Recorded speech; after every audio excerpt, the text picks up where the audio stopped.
क्या होगा अगर एक साधारण जॉब चेंज आपकी पूरी किस्मत बदल दे? क्या होगा अगर नई नौकरी के साथ जाग उठे एक प्रलयकारी शक्ति? स्वागत है job shift rise of the प्रलय सर्पेंट की दुनिया में, जहां फैंटेसी और साइंस फिक्शन मिलकर रचते हैं एक ऐसा ब्रह्मांड जो कल्पना से भी परे है। एक आम इंसान रोजमर्रा की जिंदगी में उलझा हुआ, लेकिन एक अनजाने जॉब शिफ्ट के बाद उसकी जिंदगी जुड़ जाती है एक रहस्यमयी सिस्टम से, और उसी पल जाग उठता है ड्रैगन प्रलय सर्प, एक प्राचीन विनाशकारी हरा ड्रैगन जिसकी शक्ति पूरी दुनिया को मिटा सकती है। लेकिन ये सिर्फ विनाश की कहानी नहीं है, ये है विकास, शक्ति और भाग्य के टकराव की कहानी। हर मिशन के साथ उसके स्टैट्स बढ़ते हैं, नई स्किल्स अनलॉक होती हैं, हिडन पावर्स सामने आती हैं। उसके साथ खड़ी है एक शक्तिशाली और निडर महिला योद्धा, सिर्फ साथी नहीं बल्कि उसकी बराबरी की ताकत। दोनों मिलकर उतरते हैं एक ऐसी जंग में जहां हाई वोल्टेज एंशिएंट पावर्स और फ्यूचरिस्टिक टेक्नोलॉजी टकराते हैं। High voltage high tech battle suits और सिस्टम एबिलिटीज का विस्फोट होता है। हाई वोल्टेज हिडन डायमेंशंस और अननोन एनिमीज सामने आते हैं। हाई वोल्टेज हर एपिसोड के साथ शक्ति का स्तर कई गुना बढ़ता है। जैसे जैसे प्रलय सर्प जागता है, वैसे वैसे नायक के अंदर भी जागती है एक नई महत्वाकांक्षा। क्या ये शक्ति दुनिया को बचाएगी या खुद दुनिया के लिए खतरा बन जाएगी? ये कहानी है पावर, डेस्टिनी और अल्टीमेट ट्रांसफॉर्मेशन की। ये कहानी है एक साधारण इंसान के असाधारण बनने की। अगर आपको पसंद है fire system based evolution, fire epic dragons, fire scifi जोर fantasy universe, fire power growth journey, fire cinematic battles, तो ये सीरीज आपके लिए ही बनी है। स्पीच बलून अपने विचार हमें कमेंट में जरूर बताएं, आपके कमेंट्स हमें और भी ज़्यादा मोटिवेटेड करते हैं। थम्स अप का चिन्ह, वीडियो पसंद आए तो लाइक करें, बेल चैनल को सब्सक्राइब करें और बेल आइकॉन दबाएं ताकि कोई भी एपिसोड मिस ना हो। हेडफोन, बहुत जल्द हम इस सीरीज़ की सब्सक्रिप्शन बेस्ड ऑडियो सीरीज़ भी अपलोड करने वाले हैं, तो हमारे साथ जुड़े रहिए और इस महायात्रा का हिस्सा बनिए। स्वागत है फैंटेसी नॉवल वर्ल्ड में, जहां कहानियां नहीं बनती बल्कि लेजेंड्स जागते हैं। ड्रैगन 1, अध्याय 11, वज्र का प्रहार, एक ही वार में सर्वनाश। मृत्युलोक का वह पर्वतीय क्षेत्र जिसे प्रेतशिला पर्वत कहा जाता था, अत्यंत भयानक था। चूंकि यहाँ भारी संख्या में जीवित मृत अनडेड राक्षसों का निवास था, इसलिए यहाँ का आकाश सदैव बादलों से ढका रहता था। यहाँ की हवा में एक अजीब सा सन्नाटा और अंधेरा व्याप्त था। जमीन पर चारों ओर बिखरी हुई कब्रें, टूटे हुए ताबूत और इंसानी हड्डियों के अवशेष बिखरे पड़े थे। दूर कहीं कहीं नीली प्रेत अग्नि, गोस्ट फायर्स हवा में नाचती हुई दिखाई दे रही थी। रुद्रांश इस समय पर्वत के प्रवेश द्वार पर खड़ा था। वहां सुरक्षा बल तैनात थे। जैसे ही साहसी अन्वेषकों के दल अपना विवरण पंजीकृत कराते, कर्मचारी नगर की सुरक्षा दीवार बैरियर में एक क्षणिक द्वार खोल देते जिससे योद्धा बाहर निकल पाते। इसका अर्थ था कि वे आधिकारिक तौर पर अरण्य विल्डरनेस में कदम रख रहे थे। आर्यावर्त के प्रत्येक शहर की सुरक्षा के लिए ऐसी दिव्य दीवारें बनाई गई थीं ताकि जंगल के खूंखार राक्षस इंसानी बस्तियों पर हमला न कर सकें। पंजीकरण की सरल प्रक्रिया के बाद रुद्रांश ने भी दीवार के पार कदम रखा। 1-2 सेकंड के लिए उसकी दृष्टि धुंधली हुई, फिर सब कुछ सामान्य हो गया। आसपास के दलों की जिज्ञासु और कुछ हद तक उपहास भरी नजरों को नजरअंदाज करते हुए रुद्रांश सीधे उन घने जंगलों की ओर बढ़ गया जहां मृत्यु की गंध बसी थी। रुद्रांश बिना सोचे समझे पर्वत की गहराइयों में नहीं कूदा। उसने सबसे पहले बाहरी जंगली इलाकों का मुआयना किया। प्रेतशिला पर्वत स्तर बढ़ाने के लिए एक प्रसिद्ध स्थान था। रास्ते में उसे कम से कम 10 ऐसे दल मिले जो राक्षसों से जूझ रहे थे। नहीं, यहाँ बाहरी इलाकों में बहुत भीड़ है। जैसे ही कोई छोटा राक्षस प्रकट होता है, दूसरे दल उसे झपट लेते हैं। रुद्रांश ने मन ही मन विचार किया, मुझे और गहराइयों में जाना होगा, उस सीमा तक जहां आम योद्धा जाने की हिम्मत नहीं करते। अपना मन बनाकर उसने अंदरूनी घेरे की ओर दौड़ना शुरू किया। आसपास के योद्धाओं ने जब इस अकेले युवक को मौत के मुंह में जाते देखा तो उन्होंने एक दूसरे को आश्चर्य से देखा। वहां के राक्षस आमतौर पर 20वें स्तर से ऊपर के होते थे। क्या यह आत्महत्या करने जा रहा था? आधे घंटे की निरंतर यात्रा के बाद रुद्रांश अब पर्वत के उस दुर्गम क्षेत्र में था जहां पहाड़ियां ऊबड़ खाबड़ थीं और चोटियां तीखी। यहां मनुष्यों की उपस्थिति न के बराबर थी। इस क्षेत्र के राक्षस 18 से 19 स्तर के हो चुके थे। साधारण दल यहां आने का साहस नहीं करते थे। केवल वही योद्धा यहां कदम रखते थे जिनका स्तर 20 से ऊपर हो और जिनके पास युद्ध का लंबा अनुभव हो। तभी रुद्रांश का सामना अपने पहले जीवित मृत राक्षस से हुआ। यह एक कंकाल था, किंतु इसका सिर नहीं था। इसके बाएं हाथ में एक जंग लगी गल चुकी लंबी तलवार थी और दाएं हाथ में एक फटी हुई ढाल। वह भयानक गति से रुद्रांश की ओर लपका। राक्षस, सिरविहीन योद्धा, हेडलेस वॉरियर, स्तर 18, स्तर सीमा 40, प्रजाति जीवित मृत अनडेड, कौशल वार F प्रहार F आत्मविस्फोट D, पद पैदल सैनिक पौन, गुण: शक्ति 25, बुद्धि 15, काया 30, चपलता 20। अपनी दिव्य दृष्टि के प्रभाव से रुद्रांश ने उस राक्षस की पूरी कुंडली पढ़ ली। उसने बिना किसी संकोच के अपना हाथ हवा में लहराया और पुकारा, अनुबंध आह्वान, कॉन्ट्रैक्ट समन। हवा में एक गूंज हुई और जमीन पर एक अत्यंत जटिल नीला जादुई चक्र उभरा। अगले ही क्षण उस चक्र के केंद्र में नव्या, उसका लघु हरित महानाग, प्रकट हुई। सच तो ये था कि रुद्रांश स्वयं भी इस 18वें स्तर के राक्षस को अकेले हरा सकता था। भले ही उसका स्तर 10 था, लेकिन उसके युद्ध कौशल अद्वितीय थे। ऊपर से ये निम्न स्तरीय राक्षस केवल अपनी प्रवृत्ति पर लड़ते थे, उनके पास बुद्धि नहीं होती थी। लेकिन ये यात्रा रुद्रांश की नहीं, बल्कि उसके प्रलयकारी हरित महानाग के प्रशिक्षण की थी।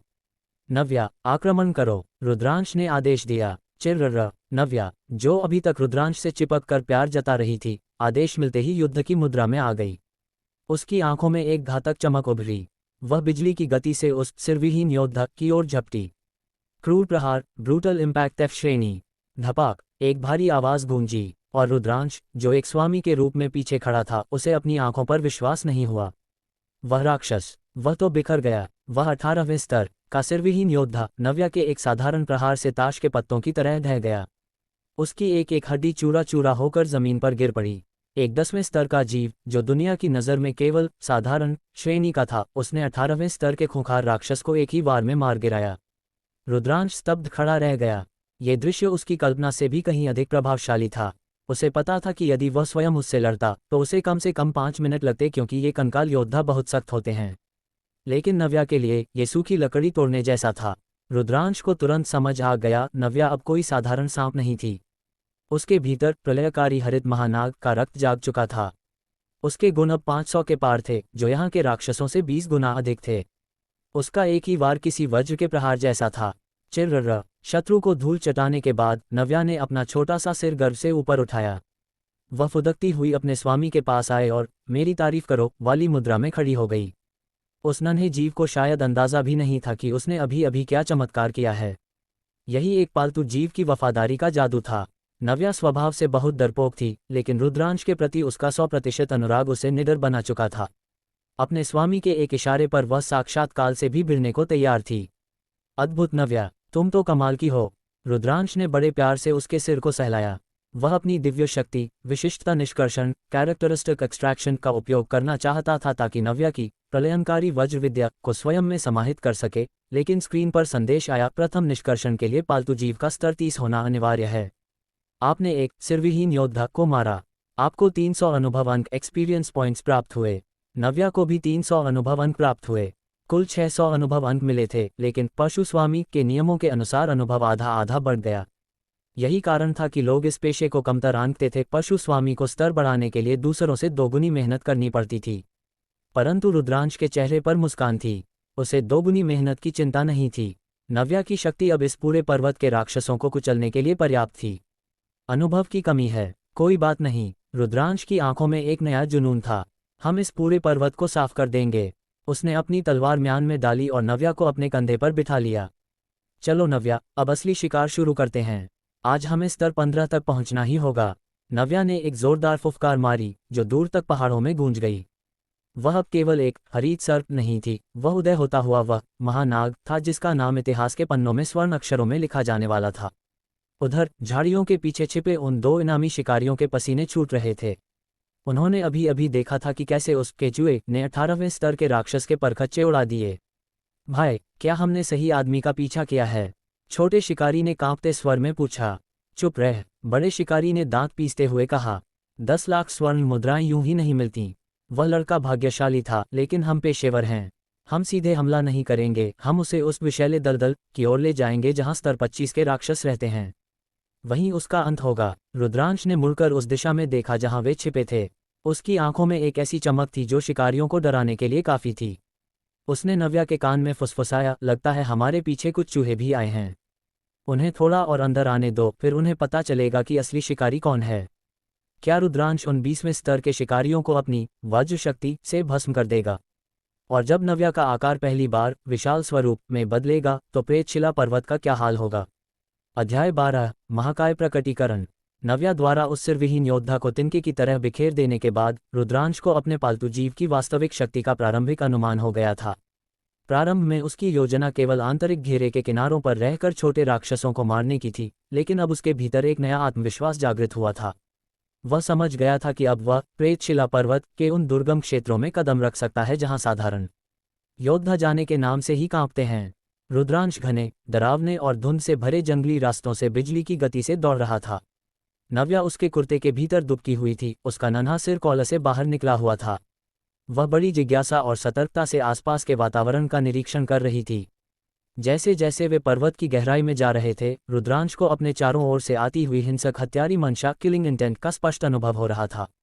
निश्चित रूप से रुद्रांश की निरंतर दौड़ और उसके शरीर से उठने वाली मानवीय गंध ने आसपास के जीवित मृत राक्षसों को पूरी तरह आकर्षित कर लिया था। अंधेरे सायों के बीच से अंगारों जैसी लाल आंखों के जोड़े रुद्रांश को घूर रहे थे। पिछले सिरविहीन योद्धा के विपरीत इन राक्षसों की आंखों में बुद्धि की चमक साफ देखी जा सकती थी। रुद्रांश को विवरण देखने की आवश्यकता नहीं थी, वह जानता था कि स्तर 20 से ऊपर के राक्षसों में ही प्रारंभिक चेतना आती है। वे बिना सोचे समझे हमला करने के बजाय रुद्रांश का पीछा कर रहे थे, सही अवसर की प्रतीक्षा में। रुद्रांश ने उन पर ध्यान नहीं दिया और आगे बढ़ता रहा। अंततः जब वह एक खुले मैदान जैसे क्षेत्र में पहुंचा तो सन्नाटा टूट गया। सर्रा सर्रा सर्रा, जंगल की झाड़ियों को चीरते हुए लगभग 30 खूंखार आकृतियां बाहर निकलीं। उनके शरीरों से सड़ी हुई मांस की गंध और काली ऊर्जा निकल रही थी। ऊन एक साथ गूंजती भेड़ियों की डरावनी आवाज़ों ने पूरे वातावरण को और अधिक भयावह बना दिया। रुद्रांश ने अपनी आंखें सिकुड़ी और पाया कि यह छाया भेड़ियों स्पेक्टर वुल्व्स का एक विशाल झुंड था। राक्षस छाया भेड़िया, स्तर 22, स्तर सीमा 70, प्रजाति पशु प्रकार राक्षस, कौशल छाया भ्रमण, रात्रि दृष्टि, पदचिह्न खोज, विदारक पंजे। श्रेणी सेवक मिनियन। गुण शक्ति 70, बुद्धि 50, काया 40, चपलता 80। विवरण प्रेतशिला पर्वत में रहने वाले झुंड के शिकारी। ये स्वभाव से क्रूर और चालाक होते हैं और संख्या बल के साथ शिकार करना पसंद करते हैं। रुद्रांश की दिव्य दृष्टि ने पलक झपकते ही उनकी पूरी जानकारी प्रकट कर दी। अब उसे समझ आया कि वे इतनी देर से हमला क्यों नहीं कर रहे थे। भेड़ियों का झुंड हमेशा एक योजना के तहत काम करता है और जहां झुंड होता है वहां एक राजा का होना अनिवार्य है। रुद्रांश की नज़र दूर एक विशाल पत्थर पर पड़ी जहां एक भेड़िया बाकी सबसे अलग शांत बैठा था। उसका आकार सामान्य भेड़ियों से दोगुना था और उसके गले के चारों ओर काले बालों का एक घना याल था। राक्षस प्रेत भेड़िया राजा गोस्ट वुल्फ किंग। स्तर 26, स्तर सीमा 90, श्रेणी विशिष्ट एलीट। गुण शक्ति 275, बुद्धि 180, काया 220, चपलता 320। कौशल भेड़िया राजा का आदेश, रक्तपिपासु दंश, प्रेत माया ढाल, छाया भ्रमण। तो अंततः राजा के दर्शन हो ही गए। रुद्रांश ने बुदबुदाते हुए अपनी तलवार की मूठ पर हाथ रखा। यह एक विशिष्ट एलीट श्रेणी का राक्षस था। आर्यावर्त के नियमों के अनुसार राक्षसों की श्रेणियां सेवक मिनियन से शुरू होकर विशिष्ट, सेनापति, पारलौकिक, पौराणिक, महाकाव्य और अंततः ब्रह्मांडीय कॉस्मिक तक जाती हैं। स्तर 26 का एक विशिष्ट भेड़िया राजा किसी भी 15वें स्तर के 5 सदस्यीय दल को कच्चा चबा सकता था। केवल स्तर 25 से ऊपर के अनुभवी योद्धा ही यहां जीवित रहने की आशा कर सकते थे। रुद्रांश, जो केवल स्तर 10 का था और अकेला था, अन्य योद्धाओं की नज़र में इस समय एक मृतदेह मात्र था। यदि कोई और पशु स्वामी यहाँ होता तो वह शायद डर से घुटनों पर बैठ गया होता। लेकिन रुद्रांश, उसकी आंखों में डर के बजाय एक अजीब सी चमक थी। उसकी सांसें तेज हो गईं, डर से नहीं बल्कि रोमांच से। नव्या, उसने पुकारा। चिर्रर्रा। नव्या उसके कॉलर से बाहर निकली और जमीन पर कूद गई। भले ही सामने 30 खूंखार भेड़िए उसे फाड़ने के लिए तैयार खड़े थे, नव्या ने अपना छोटा सा सिर गर्व से ऊपर उठाया। उसके भीतर प्रलयकारी हरित महानाग का रक्त संचारित हो रहा था। इन 22वें स्तर के भेड़ियों का राक्षसी दबाव नव्या के सामने शून्य के बराबर था। जाओ नव्या, इन जंगली जानवरों का अंत करो, रुद्रांश ने गरजते हुए आदेश दिया। चिर्रर्रा। जी स्वामी। जैसे ही आदेश मिला, नव्या ने अपनी डी श्रेणी की प्रतिभा सक्रिय की, विशाल स्वरूप जायंट ट्रांसफॉर्मेशन। अगले ही पल उन भेड़ियों की आंखों में जो क्रूरता थी वह चरम भय में बदल गई। वह छोटी सी लघु हरित सर्प, जो अभी तक रुद्रांश के हाथ की एक उंगली के बराबर थी, अचानक हवा की गति से बढ़ने लगी। उसका शरीर फूलने लगा, उसकी खाल पन्ने जैसी हरी और वज्र जैसी कठोर होने लगी। पलक झपकते ही वह नन्हा जीव 10 मीटर लगभग 33 फीट ऊंचा उठ गया। उसका शरीर किसी मोटे प्राचीन वृक्ष के तने जैसा विशाल हो गया था। अब वह कोई छोटा सांप नहीं बल्कि एक डरावना गगनचुंबी महानाग बन चुका था जिसकी छाया पूरे मैदान पर पड़ रही थी। अरे यह! स्वयं रुद्रांश भी चकित रह गया। उसने शतपशु विश्वकोश में डी श्रेणी के विशाल स्वरूप के वीडियो देखे थे। उनमें साधारण जीव अपनी लंबाई मुश्किल से 3 मीटर तक ही बढ़ा पाते थे। लेकिन नव्या, वह तो 10 मीटर ऊंची खड़ी थी और उसकी कुल लंबाई तो शायद 30 मीटर से भी अधिक थी। रुद्रांश समझ गया, ये प्रलयकारी हरित महानाग के रक्तवंश का प्रभाव था। एक साधारण कौशल भी जब दिव्य रक्त के संपर्क में आता है तो वह अकल्पनीय रूप से शक्तिशाली हो जाता है। नव्या, अब संकोच मत करो, नरसंहार शुरू करो। चिर्र। नव्या, जो अब एक विशालकाय डोज की तरह दिख रही थी, उसने एक ऐसी डरावनी फुफकार मारी कि आसपास के पेड़ों के पत्ते झड़ गए। वह प्रचंड वेग के साथ भेड़ियों के झुंड की ओर बढ़ी। एक छाया भेड़िया जो अपनी चपलता पर बहुत गर्व करता था, नव्या की ओर झपटा। नव्या ने बस अपना विशाल सिर घुमाया और एक साधारण प्रहार किया। कड़क, वह भेड़िया किसी सूखी टहनी की तरह टूट गया और 20 फीट दूर जाकर एक पेड़ से टकराया। उसकी जीवन लीला वहीं समाप्त हो गई। भेड़िया राजा, जो पत्थर पर बैठा था, अब खड़ा हो गया था। उसकी आंखों में पहली बार अपनी प्रजा के लिए चिंता और अपने लिए भय दिखाई दे रहा था। उसने एक ऊंची आवाज निकाली, भेड़िया राजा का आदेश। झुंड के बाकी भेड़िए मौत के डर के बावजूद अपने राजा की आज्ञा मानकर चारों ओर से नव्या पर टूट पड़े। नव्या ने अपनी विशाल पूंछ को जमीन पर जोर से पटका। धूम! मैदान की मिट्टी और पत्थर हवा में उड़ने लगे। पूंछ की उस एक लहर ने 7-8 भेड़ियों को कुचलकर रख दिया। जमीन पर गहरे गड्ढे बन गए थे। नव्या के लिए ये 22वें स्तर के भेड़िए केवल नन्हे कीड़ों के समान थे जिन्हें वह अपनी मर्जी से कुचल सकती थी। आपने एक छाया भेड़िया को मारा। आपको 450 अनुभव अंक प्राप्त हुए। आपने एक छाया भेड़िया को मारा। आपको 450 अनुभव अंक प्राप्त हुए। रुद्रांश के सूचना पटल पर संदेशों की झड़ी लग गई थी। उसका अनुभव बार एक्सपीरियंस बार बिजली की गति से भर रहा था। भेड़िया राजा ने अब स्वयं युद्ध में उतरने का निर्णय लिया। उसने छाया भ्रमण का उपयोग किया और नव्या की पीठ के पीछे प्रकट होकर अपने विदारक पंजे चलाए। नव्या के शरीर पर एक हरी आभा चमकी, प्रलयकारी नागशल्क। भेड़िया राजा के पंजे उन शल्कों से टकराए लेकिन एक खरोंच तक नहीं आई। इसके विपरीत वज्र कवच के प्रभाव के कारण एक जोरदार बिजली का झटका भेड़िया राजा को लगा। आऊं! भेड़िया राजा पीछे हटा, उसका पंजा बुरी तरह झुलस चुका था। नव्या ने अपना विशाल मुख खोला।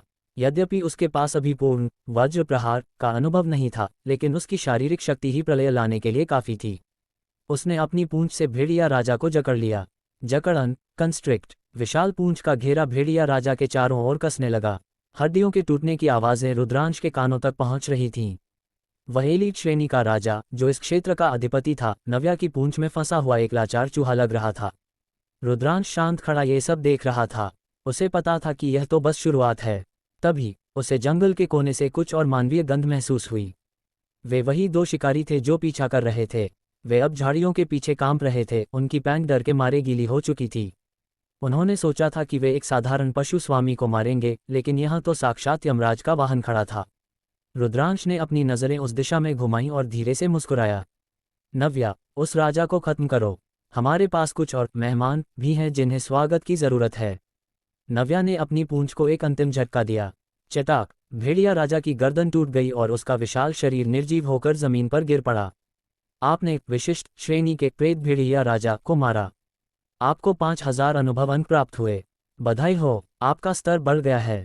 वर्तमान स्तर 11। बधाई हो, आपका स्तर बढ़ गया है। वर्तमान स्तर 12। रुद्रांश ने महसूस किया कि एक नई ऊर्जा उसके शरीर में दौड़ रही है। उसका स्तर कुछ ही क्षणों में 10 से बढ़कर 12 हो गया था। नव्या का स्तर भी बढ़कर 14 पहुंच गया था। मैदान अब भेड़ियों के शवों से भरा था। नव्या धीरे धीरे अपने वास्तविक छोटे स्वरूप में वापस आए और भागकर रुद्रांश के पैरों से लिपट गई, जैसे पूछ रही हो, क्या मैंने अच्छा किया, स्वामी? रुद्रांश ने उसे गोद में उठाया। बहुत अच्छा नव्या, लेकिन अब जरा इन चूहों का शिकार करें। उसने अपनी आवाज थोड़ी ऊंची की ताकि झाड़ियों में छिपे शिकारी सुन सके। ओए आर्याव के भेड़ों, बाहर आओगे या मैं नव्या को भेजूं तुम्हें बिल से बाहर निकालने के लिए? झाड़ियों में सन्नाटा छा गया। उन शिकारियों को समझ आ गया था कि उनकी 10 लाख स्वर्ण मुद्राओं की सुपारी अब उनकी अपनी जान की कीमत बन गई है। क्या रुद्रांश उन शिकारियों को जीवित छोड़ेगा? और क्या वह जान पाएगा कि आर्याव के अलावा और कौन उसके पीछे पड़ा है? प्रेतशिला पर्वत का रहस्य अभी और गहरा होने वाला है। अध्याय 13, स्तर का उछाल। जब नाग बना यमराज। नव्या का विशाल स्वरूप, जायंट ट्रांसफॉर्मेशन धारण करना किसी प्रलय के आने जैसा था। वह छोटी सी हरी नागिन अब एक गगनचुंबी महानाग में बदल चुकी थी। विशेष रूप से जब उसने भेड़ियों के उस झुंड पर अपने F श्रेणी के कौशल क्रूर प्रहार ब्रूटल इम्पैक्ट का प्रयोग किया, तो उसकी भयावहता और शक्ति ने जंगल के सन्नाटे को चीर कर रख दिया। मैदान पर खड़े हुए छाया भेड़िए स्पेक्टर वुल्व्स पूरी तरह सुन्न रह गए थे। वह प्रेत भेड़िया राजा गोस्ट वुल्फ किंग भी अपनी आंखों पर विश्वास नहीं कर पा रहा था। उन्होंने सपने में भी नहीं सोचा था कि जिस जीव को वे एक मामूली हरी घास का सांप समझ रहे थे, वह एक पल में 10 मीटर ऊंचे दैत्य में बदल जाएगा। उन छाया भेड़ियों के लिए, जो आकार में बड़े और खूंखार माने जाते थे, यह महानाग किसी पहाड़ जैसा था। उसके सामने वे केवल नन्हे कीड़ों के समान थे, और केवल आकार ही नहीं, उसकी गति, उस विशालकाय शरीर के बावजूद नव्या के हमले की गति बिजली से भी तेज थी। वह जब झपटी तो हवा में चीरने वाली आवाज गूंजी। नव्या के सबसे करीब खड़े 4 छाया भेड़ियों को मुड़ने और भागने तक का समय नहीं मिला। धूम, एक जोरदार धमाका हुआ। महानाग ने उन्हें सीधे कुचल दिया। उन चारों भेड़ियों के गले से एक चीख तक नहीं निकल पाई। वे नव्या के भारी शरीर के नीचे दबकर मांस के लोथड़ों मीट पैटीज में बदल गए। टिंग, आपने 4 छाया भेड़ियों को मार गिराया और 4000 अनुभव अंक प्राप्त किए। बधाई हो, आप स्तर 11 पर पहुंच गए हैं। आपको 20 स्वतंत्र गुण अंक एट्रीब्यूट पॉइंट्स और 20 कौशल अंक प्राप्त हुए हैं। आपका पालतू जीव नव्या स्तर 7 पर पहुंच गई है। उसके सभी चतुष्कोणीय गुण 500 से बढ़कर 700 हो गए हैं। रुद्रांश ने एक ठंडी सांस ली। इतने सारे अनुभव अंक, क्या यह अपने से ऊंचे स्तर के राक्षसों को मारने का प्रतिफल था? रुद्रांश ने अपने सूचना पटल को देखा, उसका हृदय उत्साह से भर उठा। सामान्यतः रुद्रांश जैसे नए योद्धा के लिए अपने ही स्तर के राक्षसों को मारने पर मात्र 80-100 अनुभव अंक मिलते हैं, लेकिन यहाँ केवल 4 भेड़ियों को मारने पर उसे 4000 अंक मिले थे। और ये तब था जब अनुभव का आधा हिस्सा नव्या के पास गया था। इसका अर्थ साफ था, एक छाया भेड़िए को मारने पर कुल 2000 अनुभव अंक मिल रहे थे। परंतु अनुभव अंकों से भी अधिक चौंकाने वाली बात नव्या की प्रगति थी। मात्र 2 स्तर बढ़ने पर उसके प्रत्येक गुण में 200 अंकों की वृद्धि हुई थी। कुल मिलाकर उसे 800 गुण अंक मिले थे। क्या ये प्रलयकारी हरित महानाग के रक्तवंश का असली जादू है? रुद्रांश ने अचरज से सोचा। आर्यावर्त के पूरे इतिहास में किसी ने नहीं सुना होगा कि एक साधारण श्रेणी का जीव स्तर बढ़ने पर 800 गुण अंक प्राप्त कर सकता है। चिर्र, जब रुद्रांश अपने भीतर के आश्चर्य को दबाने की कोशिश कर रहा था, तब नव्या ने एक और युद्ध गर्जना की। वह रुकी नहीं थी। उन 4 भेड़ियों को मिट्टी में मिलाने के बाद वह शेष 20 से अधिक भेड़ियों की ओर एक भूखे शिकारी की तरह बढ़ी। आऊं, ये देखकर अन्य छाया भेड़िए डर के मारे कांपने लगे। उनकी क्रूरता अब कायरता में बदल चुकी थी। वे अपनी जान बचाकर जंगल की ओर भागने लगे। लेकिन वे कैसे भाग सकते थे? जिन भेड़ियों की चपलता अजिलिटी मात्र 80 थी, वे नव्या का मुकाबला कैसे करते जिसके पास अब 700 चपलता अंक थे? 700 चपलता अंकों की शक्ति के साथ नव्या, जो दिखने में विशाल और भारी थी, अब उस गति से आगे बढ़ रही थी जिसे आंखों से पकड़ पाना भी कठिन था। वह एक हरे रंग की बिजली की रेखा की तरह मैदान में दौड़ रही थी। धपाक धपाक, कड़क, मात्र 5-6 सेकंड के भीतर 6-7 और भेड़ियों को नव्या ने दबोच लिया और उन्हें निर्दयता से कुचल दिया। शेष बचे हुए भेड़िए अपने साथियों की ऐसी विभत्स मृत्यु देखकर और भी घबरा गए। उन्होंने अपने प्राण बचाने के लिए अपनी पूरी शक्ति लगा दी, परंतु सब व्यर्थ था। पूर्ण गुण दबाव एब्सोल्यूट एट्रीब्यूट सप्रेशन के सामने भागना असंभव था। 80 चपलता वाले जीव 700 चपलता वाले महानाग से तेज भागने का सपना देख रहे थे। ये केवल एक कोरी कल्पना थी। आऊं, दर्जन भर दर्दनाक चीखों के साथ बचे हुए सभी छाया भेड़ियों को नव्या ने बड़ी सफाई से मौत के घाट उतार दिया। टिंग, आपने 25 छाया भेड़ियों को मार गिराया। अनुभव महाप्रहार एक्सपीरियंस क्रिटिकल हिट सक्रिय हुआ। आपको 40,000 अनुभव अंक प्राप्त हुए हैं। बधाई हो, आप स्तर 12 पर पहुंच गए हैं। बधाई हो, आप स्तर 13 पर पहुंच गए हैं। बधाई हो, आप स्तर 14 पर पहुंच गए हैं। बधाई हो, आप स्तर 15 पर पहुंच गए हैं। आपको कुल 80 स्वतंत्र गुण अंक और 80 कौशल अंक प्राप्त हुए हैं। आपका पालतू जीव नव्या स्तर 10 पर पहुंच गई है। उसके सभी चतुष्कोणीय गुण 700 से बढ़कर 1000 अंक हो गए हैं। अपने स्तर को निरंतर बढ़ते देख और अनुभव पट्टी को बिजली की गति से भरते देख रुद्रांश के चेहरे पर एक उन्मत्त खुशी छा गई। ये गति तो अविश्वसनीय है। आर्यावर्त के किसी भी नए योद्धा के लिए स्तर 10 से 15 तक पहुंचना कम से कम 10 दिन से लेकर आधे महीने की कड़ी मेहनत का काम होता है। लेकिन रुद्रांश, उसने मात्र 2 मिनट के भीतर यह उपलब्धि हासिल कर ली थी। यदि सूर्यवंशम शहर के लोगों को इस बारे में पता चलता तो उनके होश उड़ जाते। बेशक इस तीव्र प्रगति में अनुभव महाप्रहार एक्सपीरियंस क्रिटिकल हिट का बड़ा हाथ था। यह एक दुर्लभ संयोग होता है जब किसी योद्धा को शिकार के दौरान अचानक कई गुना अधिक अनुभव प्राप्त हो जाता है। रुद्रांश ने एक गहरी सांस ली और अपने उत्साह को नियंत्रित किया। उसने अपना सिर घुमाया और सामने खड़े प्रेत भेड़िया राजा की ओर देखा।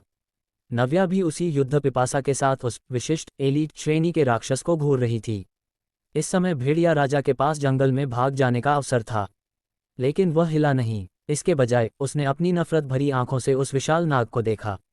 उसकी आंखों में मरने और मारने की जिद थी। वह अपने झुंड का राजा था। अपनी आंखों के सामने अपने पूरे कुनबे को मिटते देखना उसके लिए अपमान की पराकाष्ठा थी। यदि वह भागकर अपने कबीले के पास वापस जाता तो उसे कायम मानकर मार दिया जाता। तो तुम लड़कर मरना चाहते हो? रुद्रांश ने धीमी आवाज में कहा। सम्मानजनक निर्णय है। गुर्र। भेड़िया राजा ने एक प्रचंड गर्जना की और नव्या की ओर छलांग लगा दी। उसी समय गूंज, उसने अपने 2 शक्तिशाली कौशल एक साथ सक्रिय किए, प्रेत माया ढाल, गोस्ट मैजिक शील्ड और छाया भ्रमण, शैडो शटल। इन कौशलों के प्रभाव से भेड़िया राजा साक्षात एक प्रेत बन गया। वह एक ही पल में नव्या की आंखों के सामने से ओझल हुआ और अगले ही पल उसकी गर्दन के पास प्रकट हुआ। उसने अपने अत्यंत पैने और जहरीले पंजों को हवा में लहराया। विदारक पंजे, टेयरिंग क्लॉ। हवा को चीरती हुई पंजों की एक घातक तरंग नव्या के शरीर पर लगी। परंतु नव्या ने अपना सिर गर्व से ऊपर उठाए रखा। उसने न तो बचाव किया और न ही पीछे हटी। उसने उस प्रहार को सीधे अपने शरीर पर पड़ने दिया। टनन। जैसे ही पंजे नव्या के शरीर से टकराए, वहां रक्त की कोई बूंद नहीं दिखी। इसके बजाय ऐसी आवाज आई जैसे 2 भारी धातु के टुकड़े आपस में टकराए हों। बिजली की चिंगारियां चारों ओर छिटक गईं। आऊं। भेड़िया राजा की आंखें आश्चर्य और आतंक से फटी रह गई। उसने देखा कि उसके वज्र के समान कठोर पंजे उस नागिन के शल्कों, स्केल्स को खुरच तक नहीं पाए थे। चिर्र। नव्या ने एक विजयी फुफकार मारी, जैसे कह रही हो, मुझ महानाग के सामने अपनी ये तुच्छ कलाकारी दिखाने की हिम्मत कैसे की। उसे यह नहीं पता था कि काया फजीक गुण केवल जीवन शक्ति एचपी नहीं बढ़ाता, बल्कि शरीर की रक्षात्मक शक्ति आमक को भी अभेद्य बना देता है। नव्या के पास अब 1000 गुण अंक थे। बुद्धि, विजडम बढ़ने से उसकी जादुई प्रतिरोधक क्षमता बढ़ गई थी। शक्ति, स्ट्रेंथ ने उसे अजेय दृढ़ता दी थी और चपलता, अजिलिटी ने उसे वह गति प्रदान की थी जिसका मुकाबला भेड़िया राजा सपने में भी नहीं कर सकता था। यही वह आधार था जिसने रुद्रांश और नव्या को इस समय अजेय बना दिया था। रुद्रांश ने देखा कि झाड़ियों में छिपे वे 2 शिकारी अब थर-थर कांप रहे थे। वे अपनी आंखें मल रहे थे। उन्हें यकीन नहीं हो रहा था कि एक स्तर 10 का साधारण छात्र मात्र 2 मिनट में स्तर 15 का योद्धा कैसे बन गया और उसका पालतू जीव कैसे एक दैत्य में बदल गया। भाई, हमें यहाँ से भागना होगा। ये लड़का कोई मनुष्य नहीं है, ये तो साक्षात काल है। छोटा शिकारी कांपते हुए बोला। चुप रह, अब भागने का कोई फायदा नहीं। बड़े शिकारी ने अपनी तलवार कसकर पकड़ी। वह हमें देख चुका है। अब या तो हम उसे मारेंगे या वह हमें। रुद्रांश ने उनकी फुसफुसाहट सुन ली थी। उसने नव्या की ओर इशारा किया। नव्या, अब खेल खत्म करो। हमें इन चूहों से भी हिसाब चुकता करना है। नव्या ने अपना विशाल मुख खोला और भेड़िया राजा की ओर अंतिम प्रहार के लिए बढ़ी। प्रेतशिला पर्वत का ये भाग आज रक्त और वज्र की गवाह बनने वाला था। क्या रुद्रांश उन शिकारियों को अपनी नई मिली शक्तियों का स्वाद चखाएगा? और आर्याव को जब पता चलेगा कि उसकी सुपारी उल्टी पड़ गई है, तो उसका अगला कदम क्या होगा? अध्याय 14। एक समृद्ध फसल, शक्ति का नया क्षितिज। नव्या अब स्तर 10 पर पहुंच चुकी थी। उसके शरीर में बहता हुआ प्रलयकारी हरित महानाग का रक्त अब उसे एक साधारण जीव से कहीं ऊपर ले जा चुका था। उसकी काया फजीक का गुण 1000 अंकों को स्पर्श कर रहा था, जिसका सीधा अर्थ था कि उसका रक्षा कवच आमा अब अभेद्य हो चुका था। उस प्रेत भेड़िया राजा के पंजों के प्रहार नव्या के शरीर पर केवल 1 एचपी का नुकसान कर रहे थे, जो कि किसी हाथी को सुई चुभाने के समान था। वह क्षण जब भेड़िया राजा अपनी विफलता और भय से सुन्न रह गया था, नव्या ने उसका लाभ उठाने में एक पल की भी देरी नहीं की। उसने अपने विशाल मांसल शरीर को भेड़िया राजा के चारों ओर एक घातक घेरे में लपेट लिया और फिर उसने अपना सबसे क्रूर प्रहार किया, प्राणघातक जकड़न, स्ट्रैंगुलेशन। आऊं। उस भेड़िया राजा ने, जिसने प्रेतशिला पर्वत के आंतरिक क्षेत्र में वर्षों तक राज किया था, अपनी अंतिम और हृदय विदारक चीख मारी। अगले ही क्षण उसकी हड्डियों के टूटने की कर्कश ध्वनि गूंजी और उसका शरीर एक मांस के लोथड़े में बदल गया। नव्या की शक्ति के सामने वह एलीट श्रेणी का राक्षस एक खिलौने की तरह टूट गया। टिंग, आपने प्रेत भेड़िया राजा को मार गिराया और 20,000 अनुभव अंक प्राप्त किए। बधाई हो, आप स्तर 16 पर पहुंच गए हैं। आपको 20 स्वतंत्र गुण अंक और 20 कौशल अंक प्राप्त हुए हैं। आपका पालतू जीव नव्या स्तर 11 पर पहुंच गई है। उसके सभी चतुष्कोणीय गुण 1000 अंकों से बढ़कर 1500 अंक हो गए हैं। रुद्रांश की आंखें फटी की फटी रह गईं। हे शिव, 1500 अंक! उसका दिमाग चकराने लगा। स्तर 10 से पहले प्रत्येक स्तर पर गुण 100 अंक बढ़ते थे, लेकिन स्तर 10 के पार होते ही यह उछाल 500 अंक प्रति स्तर हो गया था। ये तो तर्क से परे था। मैं कल्पना भी नहीं कर सकता कि जब नव्या का रक्त वंश 100% जागृत हो जाएगा तो वह कितनी प्रलयंकारी होगी। रुद्रांश ने अपनी कांपती उंगलियों से पसीना पोंछा। ब्रह्मांडीय स्तर का दिव्य जीव, कॉस्मिक लेवल डिवाइन बीस्ट, वास्तव में देवताओं के क्रोध के समान है। चिर्र। नव्या ने अब अपना विशाल स्वरूप त्याग दिया था और वापस अपने नन्हे प्यारे रूप में आ गई थी। वह पास ही बहते एक शीतल झरने के पास गई और अपने शरीर पर लगे रक्त के दागों को बड़े सलीके से धोया। फिर वह खुशी से फुदकती हुई रुद्रांश के पास आए और उसके गले से लिपट गई। वह अपनी कोमल आवाज में लाड जता रही थी, जैसे कह रही हो, स्वामी, देखा मैंने कितना अच्छा काम किया, अब मुझे थोड़ा प्यार कीजिए। रुद्रांश ने मंद मुस्कान के साथ उसके सिर को सहलाया। तुम अद्भुत हो नव्या, तुम जैसी कोई दूसरी नहीं। लूट और संसाधन, एक जैकपॉट। अब समय था युद्ध के मैदान का मुआयना करने का। राक्षसों के शव धीरे धीरे गायब हो गए थे, लेकिन उनके द्वारा छोड़ी गई वस्तुएं जमीन पर चमक रही थीं। ये वीर संसार का नियम था, जहां खेल और वास्तविकता एक हो जाते थे। रुद्रांश आगे बढ़ा और गिरी हुई वस्तुओं को अपनी मायावी थैली स्पेस बैग में समेटने लगा। जैसे जैसे स्तर बढ़ता है, इस थैली की भंडारण क्षमता भी बढ़ती है। स्तर 16 होने के कारण रुद्रांश के पास अब 50 स्थान स्लॉट्स उपलब्ध थे। उसने विस्तार से अपनी प्राप्तियों की जांच की। एफ श्रेणी सामग्री, छाया भेड़िए की खाल गुना 30 चमड़े का कवच बनाने के काम आएगी। एफ श्रेणी सामग्री, छाया भेड़िए के पंजे गुना 30 सस्ते शस्त्र बनाने के लिए। एफ श्रेणी सामग्री, छाया भेड़िए की हड्डियां गुना 30 हल्का कवच बनाने हेतु। यद्यपि ये सामग्री बहुत मूल्यवान नहीं थी, फिर भी बाजार में इनसे अच्छी खासी स्वर्ण मुद्राएं मिल सकती थीं। इनसे कृष्ण लौह ब्लैक आयरन श्रेणी के शस्त्र बनाए जा सकते थे। लेकिन असली खजाना आगे था। डी श्रेणी सामग्री, प्रेत भेड़िया राजा का हृदय गुना 1। रुद्रांश के चेहरे पर चमक आ गई। इसका मूल्य कम से कम 1 लाख स्वर्ण मुद्राएं होगा। बहुत शानदार। सामग्री के अलावा 2 कौशल पुस्तकें, स्किल बुक्स और कुछ विशेष उपकरण भी मिले थे। सामान्य कौशल, जनरल स्किल, चिन्हित पद चिन्ह, मार्क ट्रैकिंग एफ श्रेणी, ये किसी भी लक्ष्य को 5 किलोमीटर के दायरे में ट्रैक करने में मदद करता है। रुद्रांश ने इसे तुरंत सीख लिया। जादूगर कौशल, मेज स्किल, अग्निगोला, फायरबॉल ए श्रेणी, ये केवल जादूगरों के लिए था। रुद्रांश ने इसे बेचने का निर्णय लिया, जिसकी अनुमानित कीमत 2 लाख स्वर्ण मुद्राएं थी। नया साजो सामान, वीर का श्रृंगार। भेड़िया राजा ने 3 अत्यंत शक्तिशाली उपकरण भी छोड़े थे। 1. भेड़िया राज अंगूठी वुल्फ किंग रिंग। श्रेणी, कृष्ण लौह ब्लैक आयरन 9 सितारा। आवश्यकता, स्तर 15। गुण, बुद्धि जोड़ 10, चपलता जोड़ 10।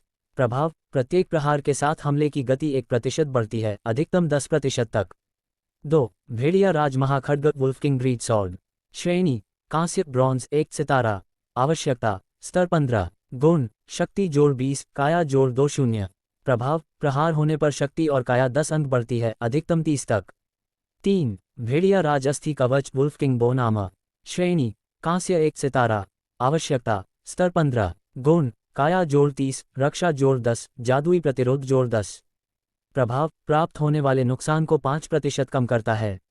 रुद्रांश ने जैसे ही इन उपकरणों को धारण किया, वे उसके शरीर के साथ एकाकार हो गए। वीर संसार में कवच और आभूषण पहनने के बाद अदृश्य हो जाते हैं ताकि योद्धा की सामान्य वेशभूषा प्रभावित न हो, लेकिन उनके गुण स्थायी रूप से काम करते रहते हैं। शस्त्र, तलवार को वह जब चाहे पुकार सकता था। कांस्य श्रेणी के उपकरण मिलना वास्तव में भाग्य की बात है। रुद्रांश ने मुट्ठी भींचते हुए अपनी नई शक्ति को महसूस किया। गुणों का वितरण, संतुलन ही शक्ति है। रुद्रांश अब स्तर 16 पर था।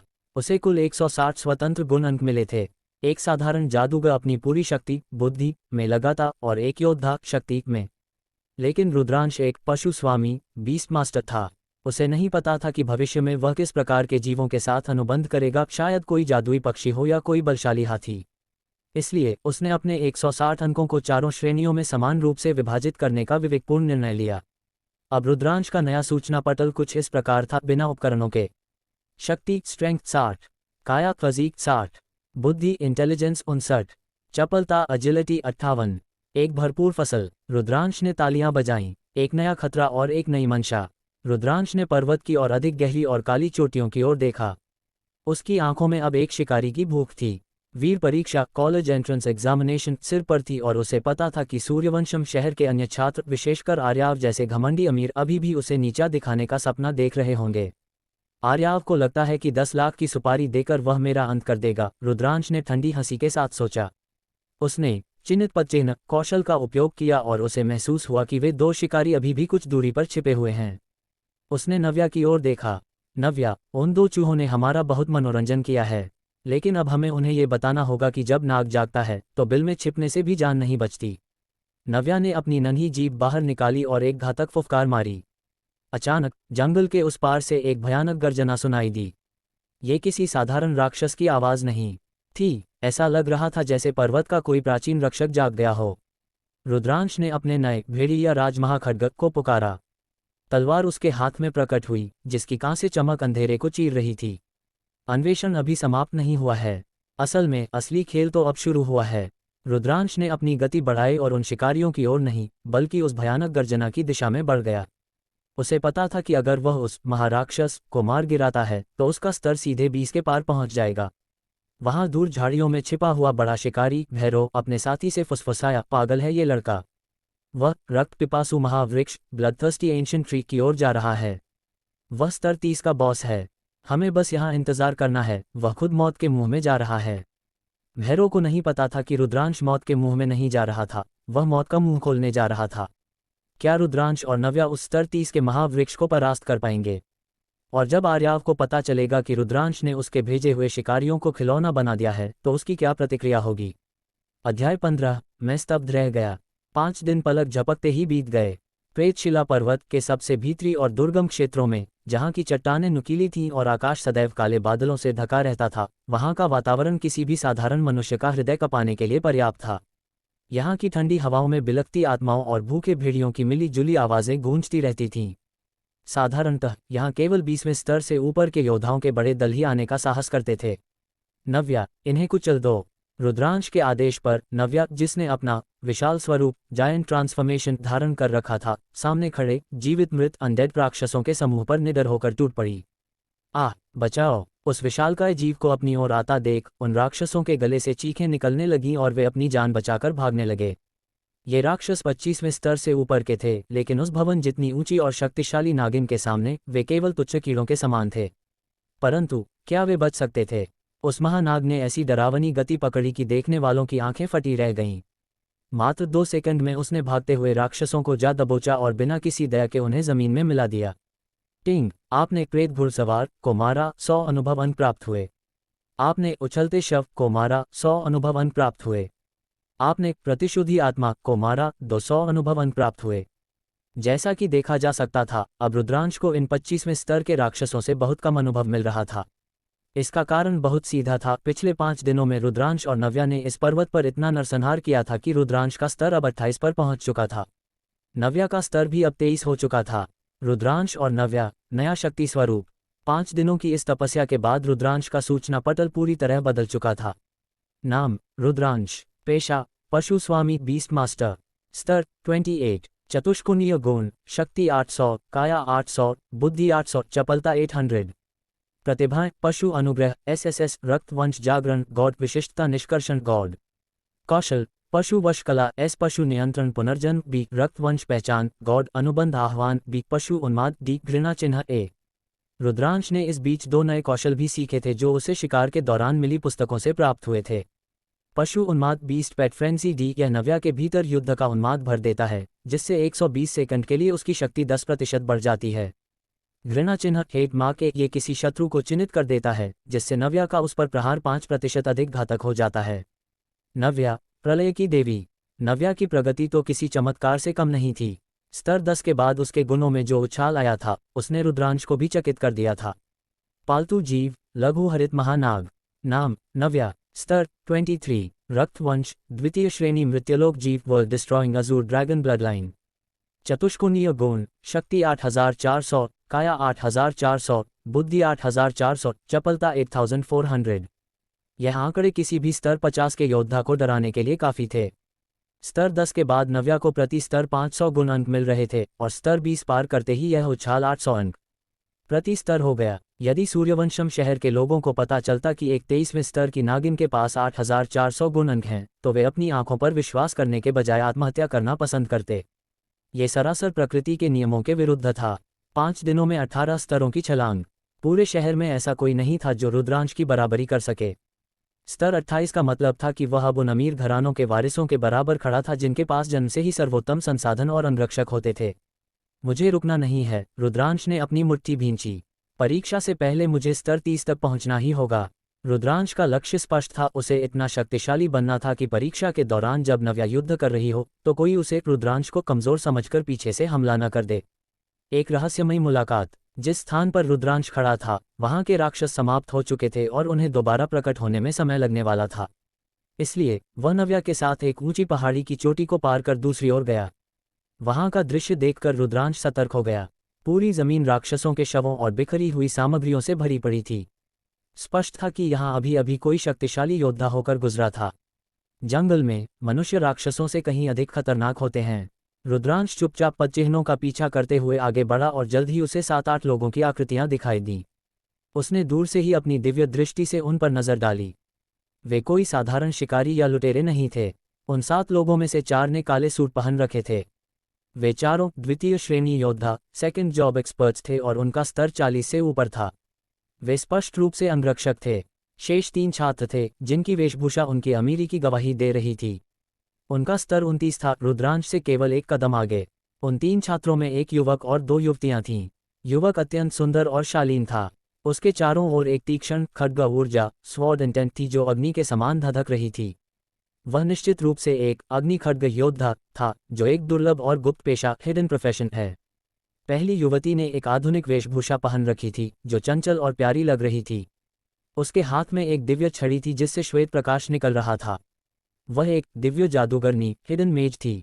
दूसरी युवती अत्यंत गरिमामयी और सौम्य थी। उसके हाथ में एक राजदंड सेप्टर था और उसके चारों ओर जीवन की प्रबल ऊर्जा थी। वह एक पवित्र उपचारिका हिडन प्रीस्टेस थी। हे भगवान, रुद्रांश के मुंह से निकला, ये तीनों ही गुप्त पेशों हिडन प्रोफेशंस के स्वामी हैं। आर्यावर्त में गुप्त पेशा मिलना 10,000 में से किसी एक छात्र के लिए संभव होता है, और यहाँ ये तीनों एक साथ थे। रुद्रांश झाड़ियों के पीछे छिप गया। वह जानता था कि ऐसे शक्तिशाली लोगों के साथ उलझना इस समय बुद्धिमानी नहीं होगी। लेकिन तभी उन अंगरक्षकों में से एक ने अचानक रुद्रांश की दिशा में मुड़कर देखा। कौन है वहाँ? बाहर आओ। अंगरक्षक की आवाज़ किसी गरजते हुए शेर की तरह थी। रुद्रांश का दिल धड़कने लगा। उसने नव्या को इशारा किया कि वह शांत रहे। उसने सोचा नहीं था कि स्तर 40 का योद्धा उसकी उपस्थिति इतनी जल्दी भांप लेगा। शांत हो जाए काका, उस सुंदर युवक खड्ग योद्धा ने अपनी तलवार म्यान में डालते हुए कहा। वह कोई शत्रु नहीं लग रहा। शायद हमारी ही तरह कोई छात्र है जो यहाँ रास्ता भटक गया है। रुद्रांश धीरे से झाड़ियों से बाहर आया। उसकी नज़रें उन तीनों छात्रों पर जमी थीं। क्षमा करें, मेरा नाम रुद्रांश है, उसने संयम से कहा। मैं भी यहाँ अपनी परीक्षा की तैयारी के लिए आया हूँ। उन तीनों छात्रों ने रुद्रांश को देखा। उस सुंदर युवती उपचारिका ने मुस्कुराते हुए कहा, तुम अकेले यहाँ स्तर 28 पर पहुँच गए हो, और वह भी एक पशु स्वामी होकर। ये तो सच में आश्चर्यजनक है। युवक ने अपनी आंखें सिकुड़ीं। उसे रुद्रांश के कंधे पर बैठी छोटी सी नव्या में कुछ अजीब महसूस हुआ। रुद्रांश, क्या तुम सूर्यवंशम शहर के रहने वाले हो? रुद्रांश ने सिर हिलाया। दिलचस्प है, युवक ने हाथ बढ़ाते हुए कहा। मेरा नाम वीर है। ये अन्या और मीरा हैं। हम राजधानी से आए हैं ताकि इस प्रसिद्ध पर्वत की चुनौतियों का सामना कर सकें। रुद्रांश ने वीर से हाथ मिलाया, लेकिन उसने महसूस किया कि वीर की पकड़ बहुत मजबूत थी। यह एक मौन चुनौती थी। वीर को लगा था कि रुद्रांश एक साधारण छात्र है, लेकिन हाथ मिलाते ही उसे रुद्रांश के भीतर छिपी अथाह ऊर्जा का आभास हुआ। वीर, हमें देर हो रही है, अन्या जादूगरनी ने टोकते हुए कहा। वह पाताल का रक्षक, गार्डियन ऑफ द अबिस, कभी भी जाग सकता है। रुद्रांश के कान खड़े हो गए। पाताल का रक्षक? क्या वे उस स्तर 30 के महाराक्षस की बात कर रहे थे जिसे रुद्रांश ढूंढ रहा था? रुद्रांश, क्या तुम हमारे साथ आना चाहोगे? वीर ने अचानक पूछा। वह राक्षस बहुत शक्तिशाली है। अकेले जाना मौत को बुलावा देना है। अन्या ने मुंह सिकोड़ा। वीर, तुम एक साधारण पशु स्वामी को हमारे साथ ले जाना चाहते हो? वह केवल एक बोझ बनेगा। रुद्रांश ने अन्या की ओर देखा और फिर वीर की ओर। उसके मन में एक योजना बन रही थी। इन शक्तिशाली लोगों के साथ रहने से उसे उस महाराक्षस तक पहुंचने में आसानी होगी और शायद वह अपनी शक्तियों को और भी बेहतर तरीके से परख सकेगा। मुझे बोझ बनना पसंद नहीं है, रुद्रांश ने शांति से कहा। लेकिन यदि आप सहायता चाहते हैं तो मैं तैयार हूँ। वीर हंस पड़ा। सहायता? हमें तुम्हारी सहायता की जरूरत नहीं है। हम तो बस देखना चाहते हैं कि सूर्यवंशम का ये अकेला शिकारी कितना दम रखता है। रुद्रांश के कंधे पर बैठी नव्या ने एक धीमी फुफकार मारी, जैसे कह रही हो, इन्हें अपनी औकात दिखानी ही होगी स्वामी। क्या रुद्रांश इन अभिमानी छात्रों के साथ मिलकर उस महाराक्षस का अंत कर पाएगा? और जब नव्या अपनी असली शक्ति दिखाएगी तो क्या राजधानी के ये छात्र दंग रह जाएंगे? अध्याय 16, निमंत्रण और ईर्ष्या की अग्नि। रुद्रांश की निगाहें उन 7 लोगों पर जमी थीं। 4 अंगरक्षक जो द्वितीय श्रेणी के माहिर योद्धा थे और 3 छात्र जो राजधानी के किसी प्रतिष्ठित कुल के प्रतीत हो रहे थे। आर्यावर्त के धनी परिवारों की शक्ति का यह एक छोटा सा नमूना था। जहां एक साधारण छात्र स्तर 15 तक पहुंचने के लिए हफ्तों संघर्ष करता है, वहीं इन रईसजादों के पास स्तर 40 के अंगरक्षक थे जो उनके लिए मार्ग प्रशस्त कर रहे थे। लेकिन रुद्रांश का ध्यान उन लोगों से हटकर पास ही स्थित एक चमचमाते रजत द्वार सिल्वर गेट पर टिक गया। उस द्वार से निकलने वाली स्थानिक ऊर्जा स्पेशल एनर्जी इतनी प्रबल थी कि आसपास की हवा में कंपन महसूस किया जा सकता था। द्वार के भीतर से रह रहकर ऐसी भयानक गर्जनाएं सुनाई दे रही थीं जो किसी साधारण पर्वतवासी राक्षस की नहीं हो सकती थीं। ये तो एक अरण्य गुप्तधाम वाइल्ड सीक्रेट रेल्म है, रुद्रांश ने मन ही मन सोचा। वीर संसार में अरण्य गुप्तधाम वे कालकोठरियां या डंजन होते हैं जो जंगलों में अचानक और अनिश्चित रूप से प्रकट होते हैं। इनके भीतर का खतरा जितना बड़ा होता है, पुरस्कार उतना ही दिव्य। उस द्वार की रजत चमक चीख चीख कर कह रही थी कि यह रजत श्रेणी सिल्वर रैंक का गुप्तधाम है। यदि कोई इसे सफलतापूर्वक जीत लेता तो उसे रजत श्रेणी के शस्त्र, सी श्रेणी के मंत्र और दुर्लभ सामग्रियां प्राप्त होना निश्चित था। रुद्रांश के पास इस समय सबसे अच्छा उपकरण कांस्य श्रेणी का भेड़िया राज सेट था। ऐसे में रजत श्रेणी की वस्तुएं उसके लिए किसी वरदान से कम नहीं थीं। परंतु रुद्रांश का स्वभाव दूसरों के काम में हाथ डालने का नहीं था। उसने सोचा कि ये दल पहले ही यहाँ कब्जा जमाए बैठा है तो उसका यहाँ रुकना उचित नहीं। वह मुड़कर दूसरे रास्ते से जाने ही वाला था कि अचानक सन्नाटा टूट गया। कौन है वहाँ? छिपकर देखने का साहस किसने किया? अंगरक्षकों में से एक महिला जो स्तर 40 की छायाघाती असैसिन थी, बिजली की गति से घूमी। उसके हाथ में 7 सितारा खंजर चमक उठा और उसकी आंखें सीधे उस झाड़ी की ओर थी जहां रुद्रांश खड़ा था। एक पेशेवर शिकारी की तरह उसने रुद्रांश की एक हल्की सी नज़र को भी ताड़ लिया था। बाकी दल भी तुरंत सतर्क हो गया। शस्त्र म्यान से बाहर आ गए और जादुई छड़ियां चमकने लगीं। रुद्रांश शांत भाव से झाड़ियों से बाहर आया। उसने कोई आक्रामक मुद्रा नहीं बनाई। शांत हो जाए, मैं कोई लुटेरा नहीं, बस एक राहगीर हूं जो स्तर बढ़ाने के लिए यहां से गुजर रहा था। उसकी बात सुनकर दल के लोग थोड़ा ढीले पड़े। उन्होंने एक अकेले युवक को देखा जिसके कंधे पर एक छोटी सी हरी नागिन नव्या बैठी थी। उन्हें लगा कि यह कोई साधारण छात्र है जो गलती से इतनी गहराई में आ गया है। लेकिन तभी उस दल के केंद्र में सुरक्षित खड़ी एक सौम्य युवती जिसका नाम रुचिका था चौंक गई। रुद्रांश, रुचिका की आवाज में अचरज था। क्या तुम सच में रुद्रांश हो? महिला अंगरक्षक ने आश्चर्य से अपनी मालकिन की ओर देखा। बिटिया, क्या आप इसे जानती हैं? हाँ काकी, रुचिका ने मुस्कुराते हुए कहा। केवल मैं ही नहीं, अन्या और जय भी इसे अच्छी तरह जानते हैं। ये सूर्यवंशम शहर के राजकीय विद्यालय का सबसे मेधावी छात्र रहा है। रुद्रांश ने उन तीनों छात्रों को गौर से देखा। जय, जो एक अभिमानी युवक था, उसकी आंखों में रुद्रांश को देखते ही कड़वाहट भर गई। अन्या, जो अपनी जादुई छड़ी घुमा रही थी, ने भी सिर हिलाया।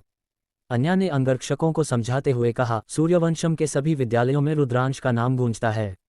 वह लगातार 3 वर्षों से मल्लयुद्ध और शस्त्र कौशल प्रतियोगिता का विजेता रहा है। यहाँ तक कि हमारे निजी विद्यालय के प्रधानाचार्य ने भी कहा था कि केवल युद्ध कौशल के मामले में रुद्रांश हम सबको सिखाने की योग्यता रखता है। अंगरक्षक ये सुनकर दंग रह गए। उन्हें विश्वास नहीं हो रहा था कि यह साधारण दिखने वाला लड़का इतना कुशल योद्धा हो सकता है। जय, जो पिछले 3 वर्षों से रुद्रांश से हारकर दूसरे स्थान पर आता रहा था, इस प्रशंसा को सहन नहीं कर पाया। उसके मन में वर्षों की कुंठा ज्वालामुखी की तरह फटने को तैयार थी। युद्ध कौशल, वह तो पुराने जमाने की बात हो गई, जय ने उपहास करते हुए कहा। मैंने सुना है कि कुछ दिन पहले हुए पेशे चुनाव समारोह में ये केवल एक पशु स्वामी बीस्ट मास्टर बन पाया है, और इसकी प्रतिभा मात्र बी श्रेणी की। जय ने रुद्रांश की ओर एक तिरस्कारपूर्ण नजर डाली। रुद्रांश, एक पशु स्वामी बिना शक्तिशाली राक्षसों के कुछ नहीं होता। तुम्हारी पृष्ठभूमि इतनी साधारण है कि तुम एक प्रथम श्रेणी का मायावी जीव भी नहीं खरीद सकते। यदि आज हम द्वंद्व युद्ध करें तो मैं तुम्हें एक पल में धूल चटा दूंगा। अन्या और अंगरक्षकों के चेहरों पर भी दया के भाव आ गए। जय की बात में सच्चाई थी। आर्यावर्त के इस युग में पशु स्वामी को सबसे कमजोर पेशा माना जाता था, जब तक कि उसके पास कोई पौराणिक जीव न हो। रुद्रांश ने जय की कड़वी बातों पर कोई प्रतिक्रिया नहीं दी। वह वर्षों से जय जैसे लोगों के अहंकार को देख रहा था। उसने बस एक हल्की मुस्कान दी और कहा, यदि आप लोगों का परिचय समाप्त हो गया हो तो मैं प्रस्थान करूं। रुको रुद्रांश, रुचिका ने उसे आवाज दी। रुद्रांश रुका। क्या बात है, तुमने वह रजत द्वार देखा? रुचिका ने द्वार की ओर इशारा किया। ये 20 से 30 स्तर के योद्धाओं के लिए एक 5 सितारा गुप्तधाम है। इसमें प्रवेश करने के लिए कम से कम 4 लोगों का दल होना अनिवार्य है। हम 3 हैं और हमारे अंगरक्षक स्तर 40 के होने के कारण इसमें प्रवेश नहीं कर सकते। रुचिका ने आगे बढ़कर अनुरोध किया, हम तुम्हें अच्छी तरह जानते हैं, इसलिए हम तुम पर भरोसा कर सकते हैं। क्या तुम हमारे चौथे सदस्य के रूप में हमारे साथ चलोगे? हम इसे साथ मिलकर जीतेंगे और जो भी पुरस्कार मिलेगा उसमें तुम्हारा हिस्सा होगा। रुद्रांश के लिए यह एक सुनहरा अवसर था। उसे वैसे भी स्तर 30 तक पहुंचना था और एक रजत गुप्तधाम उसे ढेर सारा अनुभव दे सकता था। लेकिन जय ने बीच में टोक दिया, रुको रुचिका, निमंत्रण देने से पहले ये तो देख लो कि क्या ये योग्य भी है। गुप्तधाम में प्रवेश के लिए न्यूनतम स्तर 20 होना चाहिए। कुछ दिन पहले ये केवल स्तर 10 का था। क्या तुम्हें सच में लगता है कि यह 4 दिनों में स्तर 20 तक पहुंच गया होगा? जय ने एक कुटिल मुस्कान के साथ रुद्रांश की ओर देखा। क्यों रुद्रांश, अपना स्तर बताओ, कहीं ऐसा न हो कि तुम द्वार के बाहर ही अटक जाओ और हमारी हंसी उड़वाओ।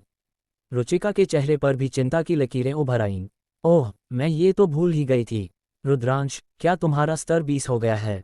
रुद्रांश ने अपनी मुट्ठी भींची। उसने नव्या की ओर देखा, जो उसके कान के पास फुसफुसा रही थी। रुद्रांश जानता था कि यदि उसने अपना असली स्तर 28 बताया तो इन सब की दुनिया हिल जाएगी। उसने शांति से अपना सूचना पटल स्टेटस पैनल खोला और अपनी स्तर वाली जानकारी को दृश्यमान कर दिया। जैसे ही वहां स्तर 28 चमक उठा, पूरे मैदान पर सन्नाटा छा गया। क्या स्तर 28? जय की आवाज फटी की फटी रह गई। यह असंभव है। 4 दिन में 18 स्तरों की वृद्धि। तुमने जरूर कोई काली शक्ति या प्रतिबंधित औषधियों का प्रयोग किया है। अन्या और रुचिका भी अपनी आंखों पर विश्वास नहीं कर पा रही थीं। यहां तक कि स्तर 40 के अंगरक्षक भी आपस में कानाफूसी करने लगे।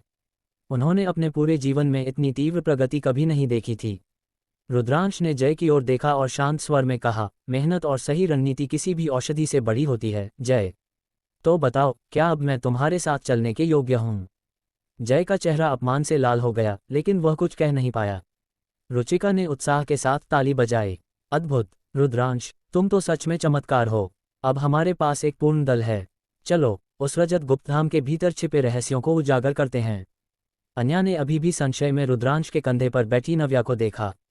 स्तर 28 तो ठीक है, लेकिन तुम्हारा पालतू जीव, वह तो बस एक छोटा सा सांप है। क्या वह उस गुप्तधाम के राक्षसों का सामना कर पाएगा? रुद्रांश ने नव्या के सिर को सहलाया और रहस्यमयी ढंग से मुस्कुराया। वह क्या कर सकती है, यह आप भीतर अपनी आंखों से देख लेंगी। जैसे ही वे चारों रजत द्वार की ओर बढ़े, रुद्रांश को एहसास हुआ कि यह गुप्तधाम केवल उसकी शक्ति की परीक्षा नहीं था, बल्कि राजधानी के इन प्रभावशाली छात्रों के सामने अपनी श्रेष्ठता सिद्ध करने का एक मंच भी था। रजत द्वार से निकलती नीली रोशनी ने उन्हें घेर लिया और एक क्षण बाद वे चारों उस रहस्यमयी दुनिया में समा गए। पीछे खड़े अंगरक्षक केवल देखते रह गए। उन्हें पता नहीं था कि वे अभी अभी इतिहास के सबसे शक्तिशाली पशु स्वामी के उदय के गवाह बने थे। क्या रुद्रांश गुप्तधाम के भीतर अपनी असली शक्ति प्रकट करेगा? और जब जय और अन्या मुसीबत में फंसेंगे तो क्या रुद्रांश और नव्या उनका रक्षण करेंगे? अध्याय 17, अनुपयोगी जीव। जय के चेहरे पर इस समय एक अत्यंत कुटिल और उपहासपूर्ण मुस्कान थी। वह रुद्रांश की ओर ऐसे देख रहा था जैसे कोई शिकारी अपने असहाय शिकार को देखता है। उसने मन ही मन सोचा, शस्त्र कौशल में तुम चाहे कितने भी निपुण क्यों न रहे हो, लेकिन आज की वास्तविकता अलग है। वर्तमान में मैं तुम्हें अपनी एक उंगली से मसल सकता हूं। वैसे भी कोई ऐसा तो होगा नहीं जिसने अभी तक स्तर 20 को भी न छुआ हो, है ना? जय के इस व्यंग्यपूर्ण चेहरे को देखकर रुद्रांश शांत बना रहा। उसने बस एक हल्की सी मुस्कान दी और कहा, ओह, किसने कहा कि मैं अभी तक स्तर 20 पर नहीं पहुंचा हूं? इतना कहकर रुद्रांश ने अपनी उंगली हवा में लहराए। उसने अपने सूचना पटल स्टेटस पैनल की गोपनीयता हटाई और अपनी स्तर वाली जानकारी को सार्वजनिक कर दिया। आओ स्वयं अपनी आंखों से देख लो कि मेरा स्तर क्या है। ये सुनते ही रुचिका, अन्या और जय ने एक दूसरे को देखा और तुरंत रुद्रांश पर अपनी दिव्य दृष्टि अप्रेजल डाली। अगले ही क्षण उनकी आंखें फटी की फटी रह गईं, क्योंकि रुद्रांश की जानकारी में स्तर लेवल वाले स्थान पर स्पष्ट रूप से अंकित था स्तर 28। क्या न केवल रुचिका और अन्या, बल्कि पीछे खड़े वे चारों अनुभवी अंगरक्षक भी अपनी जगह से उछल पड़े। उनके चेहरों पर गहरा अचरज था। और जय का चेहरा, जो अभी तक अहंकार से चमक रहा था, रुद्रांश का स्तर देखते ही काला पड़ गया। ये कैसे संभव है? वह 4 दिन पहले स्तर 10 पर था। उसने इतनी जल्दी 18 स्तर कैसे पार कर लिए? जय के भीतर ईर्ष्या की अग्नि धधकने लगी। रुद्रांश के स्तर ने सबको इसलिए नहीं चौंकाया था क्योंकि 28 स्तर बहुत अधिक था। वे तीनों भी 29 स्तर पर थे, बल्कि उसकी प्रगति की गति ने सबको हक्का बक्का कर दिया था। बिना किसी बड़े दल की सहायता के, बिना किसी अंगरक्षक के, एक साधारण पशु स्वामी इतनी तीव्र गति से स्तर कैसे बढ़ा सकता था? रुद्रांश ने शांत स्वर में पूछा, तो क्या अब मैं इस दल में शामिल होने की योग्यता रखता हूँ?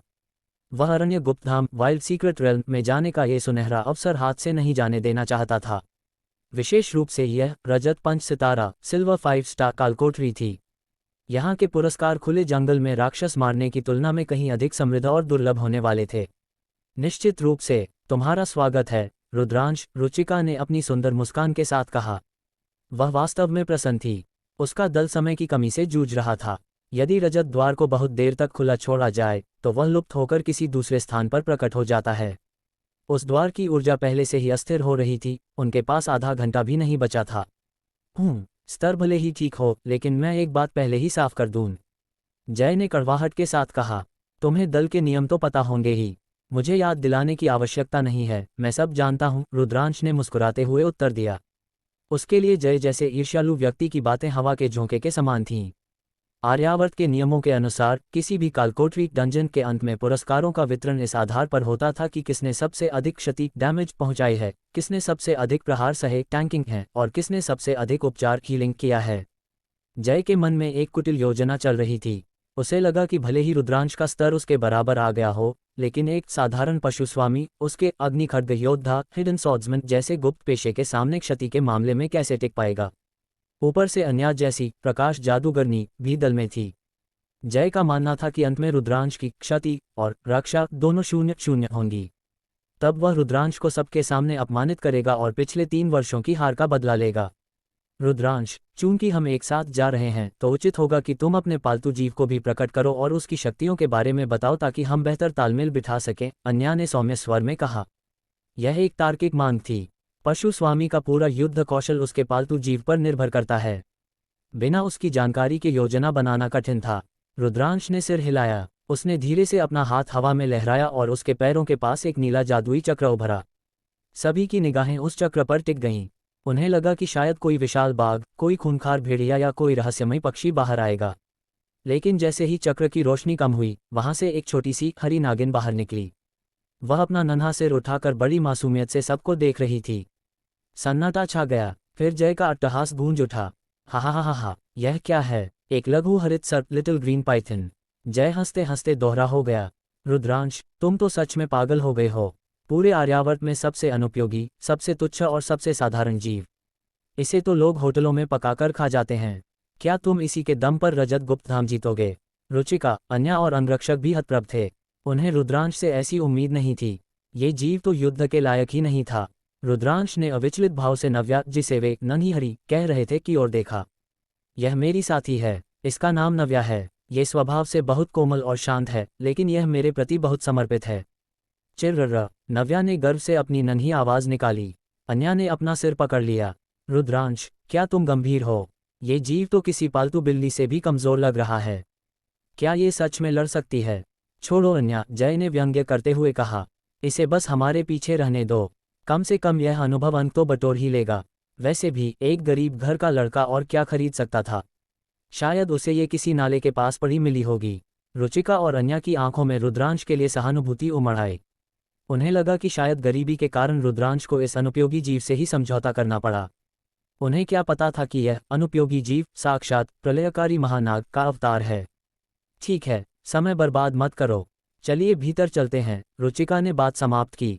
रजत द्वार अब अस्थिर होने लगा था। चारों ने एक साथ द्वार पर हाथ रखे। अचानक सबके सामने सूचना पटल की स्क्रीन चमक उठी।